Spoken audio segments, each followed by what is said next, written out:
હનુમાનગઢથી અમે આ બુલેટવાળા બાબાના દર્શન કરવા આવ્યા છીએ।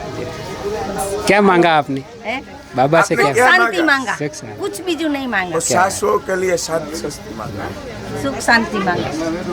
અમે પોરબંદરથી આવ્યા છે આખી બસમાં। અમે લોકો 60 જણા આવ્યા છે બુલેટવાળા બાબાના દર્શન કરવા। અમે અહીંયા આવીએ છીએ તો અમને ખૂબ આનંદ આવે છે। ખૂબ ખૂબ આનંદ કરાવજો, ખૂબ ખૂબ સુખી કરજો બધાને। જેટલા અમારા ભેગા આવ્યા એટલાને, જેટલા અમારા બધા આજુબાજુ બારાઓને દર્શન કરવા બુલેટ બાપુના દર્શન કરવા આવ્યા છે। 60 લોકો આવ્યા છે અમે પોરબંદરથી। बन्ना का दर्शन करने आया हूँ मैं। અહીંયા બુલેટ વાળા દાદાના આશીર્વાદ લેવા આવ્યા છે। જય સીતારામ। ओम बनानी जय, बोलो ओम बनानी जय।